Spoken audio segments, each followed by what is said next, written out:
Diana Gabaldon, the acclaimed author of the internationally popular Outlander book series, has seen her literary creations come alive on the small screen through Stars. Fans worldwide have been captivated by the characters Claire and Jamie Fraser, portrayed by Katrina Balfe and Sam Heughan respectively.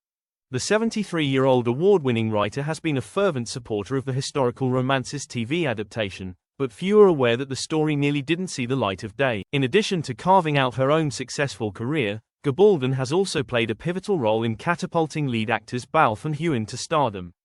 But what is the backstory behind it all, and what does Gabaldon's life entail when she isn't weaving tales? Gabaldon had harbored dreams of becoming a novelist since the tender age of 8, but life had other plans, and she only penned her first novel at 35. Her mother served as her muse for writing, and once she embarked on this journey, she never stopped. The sight of a young man donning a kilt on the BBC sci-fi series Doctor Who sparked the idea to set her narrative in Scotland.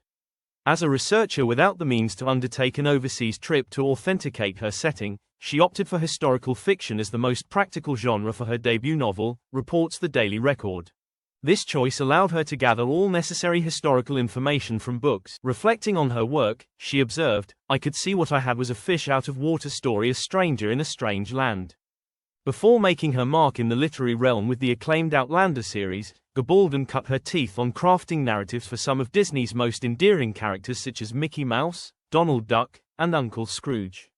She even crafted a unique comic book venture with Nutrition Adventures with Orange Bird for the entertainment heavyweight. It wasn't until the age of 39 that Gabaldon saw her debut novel, Outlander, hit the shelves, a move sparked by self-motivation as she confesses, "When I turned 35, I told myself I'd better get started writing."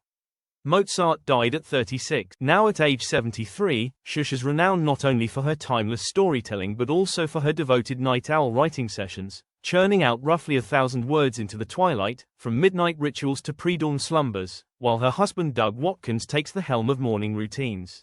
Rapidly, Outlander carved its name into the bestseller territories of once dominant retailers Walden and B. Dalton, despite it being the third installment of her series that finally catapulted her onto the coveted New York Times list. Adding a historical twist to the initial branding, Cross Stitch was the first title in what would evolve into her much-celebrated historical romance saga, alluding to lead character Claire Randall's adventure through time, from post-World War II Inverness to the very same spot, albeit 200 years earlier.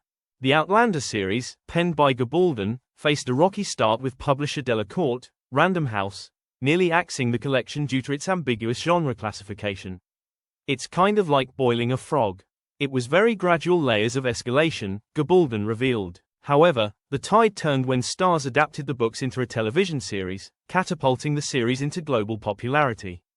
The book series has since achieved phenomenal success, selling over 50 million copies across 114 countries and translated into 38 languages. Away from her literary triumphs, Gabaldon leads a quiet life in Scottsdale, Arizona, with her husband Watkins and their 3 adult children. Interestingly, her son Sam Watkins, who writes under the pseudonym Sam Sykes, has also embarked on a writing career. Recently, he published a fantasy trilogy, which his mother enthusiastically promoted on Twitter.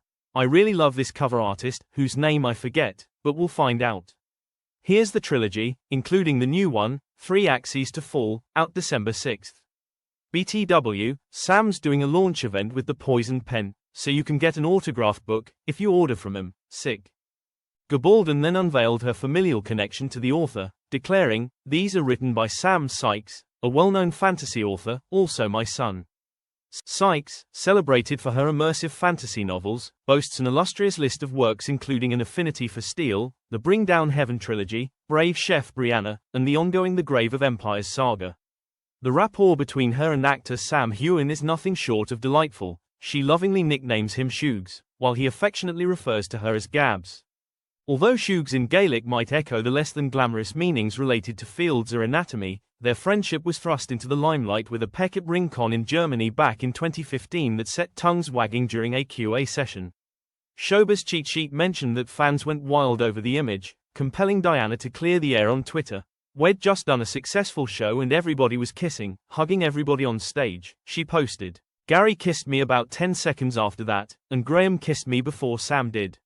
She took to Twitter to spill the beans about her moniker for Heughan. Turns out it's not only his shortened name but also her son's. To keep conversations from getting muddled, she invented the endearing nickname, which also taps into Hewin's full name. Meanwhile, Gabaldon is crafting the conclusive volume of her esteemed Outlander series, already verified to diverge from the Starz show, ensuring the book's finale will stray from its television counterpart. The finale of Season 7 saw a departure from the original books, exploring an alternative timeline where Faith Fraser, Jamie and Claire's first daughter who tragically passed away, might have lived.